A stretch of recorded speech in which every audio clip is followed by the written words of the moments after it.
Okay, what I'm hoping to do now is develop the limit definition of derivative explanation of where the quotient rule came from. Again, I'm going to go to my iPad here and go to an explanation. Get with me here on this.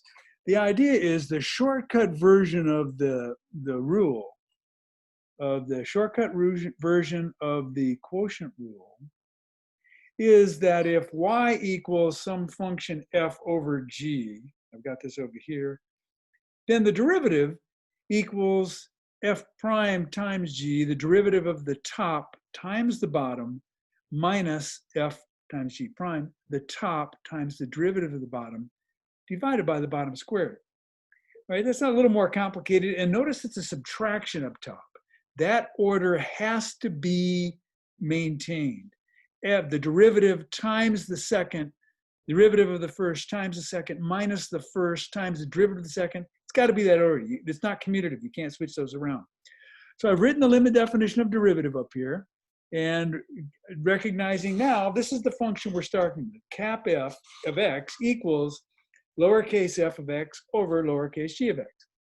All right, then by the limit definition of derivative, well, let's do this. Well, then cap f prime is going to be the circumstances that we've got to maintain I'm going to just use the limit definition of derivative and put a cap f this time, minus cap f of x over h. And notice what I left off here.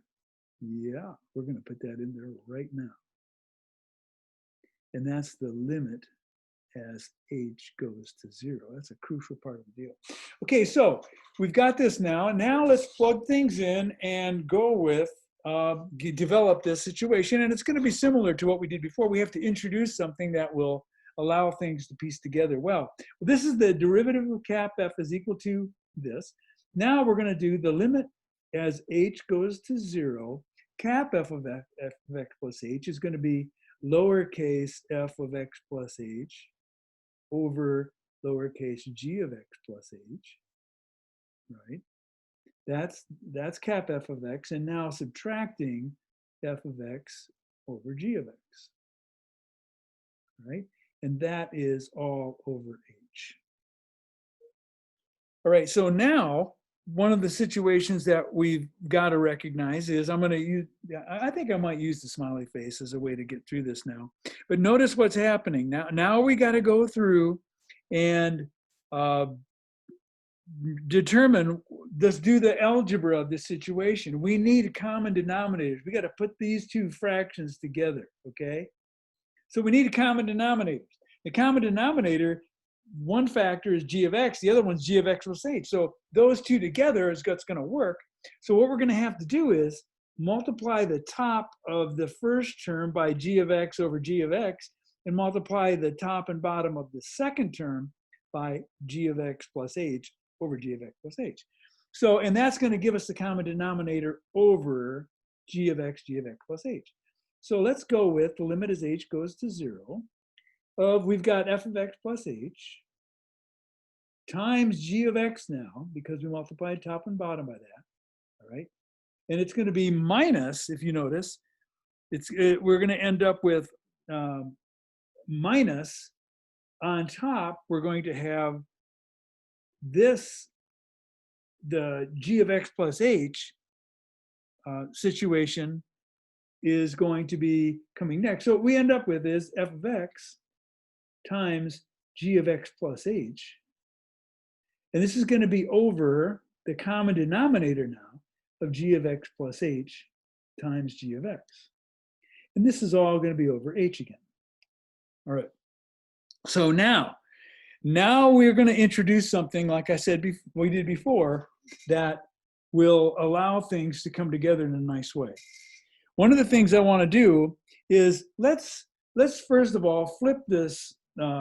Notice that dividing by h is the same thing as if I flip that, if I made that h over 1 and flipped and multiplied, I would put the 1 on top and the h on the bottom, right? So this is going to be the same as, let's put a smiley face up there. That's the limit as h goes to 0 of f of x plus h times g of x minus f of x times g of x plus h over, and now the h is going to be down there too, so we've got h times g of x plus h times g of x, okay? And now in the numerator, I'm going to introduce something that we had done before, the subtraction and addition that will help piece things together in a nice way. So we're going to end up with the limit as h goes to 0. This is where the smiley face equals the limit as h goes to 0. Note that somewhere. Okay, but the idea is the limit as h goes to 0 of f of x plus h times g of x. And we're going to start with the subtraction the first time here, minus f of x, g of x. And then we're going to add it back, f of x, g of x. And then slip in this last portion, which is minus f of x plus times, g of x plus h. And that's all over that common denominator now of h, g of x plus h, g of x. All right, and now what we can do is, again, pull out common factors. And you'll see that, let's just do one thing at a time. So I'm going to do, again, the limit as h goes to 0. You've got g of x common here. So I'm going to pick out f of x plus h minus f of x times g of x. All right. And on the second one, I'm going to do the same thing. We notice that we've got f of x is common. Okay. So that means we've got plus, is that a plus? Yeah. Plus f of x is common. And we have here g of x. Oh yeah, so we end up with here g of x minus g of x plus h. Yeah, and that's over, so that gives us that. And that's over h, g of x plus h, g of x. Okay, one thing I'm going to do here is notice that the standard form of the limit definition of derivative has g of x plus h coming first. All right, g of x plus h minus, f of x plus h minus f of x. So let's switch these two around. We can do that if we multiply the outside by a negative. So if I multiply by a negative out front here, then I can switch these two. So that's going to end up giving us f of x plus h, and yeah, I'm going to split the h over there. F of x plus h minus f of x, and I'm going to put the h here, times the limit as h goes to 0 of g of x. And now what we're going to do is I'm going to make this a minus sign in between. I'm going to switch these two and make it minus. So I've got minus, and let's put this in front. So we end up with g of x. Well, we know we got f of x. That's fine. Let's leave it right there where it is, because that's how the formula, it's going to show up in the formula also. So we end up with f of x, the limit as h goes to 0 of f of x times, let's switch these two, g of x plus h minus g of x, because, and I got the minus sign out front here, that multiplied it, and that allowed me to switch that mathematically. And I'm going to put this over h, okay? And this is over g of x plus h. And yeah, I'm going to put the limit as h goes to 0. It's on top and on the bottom of the situation, times g of x. Okay, so I've got limit as h goes to 0 without writing it. I've got smiley faces all over the place, and I've got a smiley face in here too. I left that one off. So there's a smiley face in there.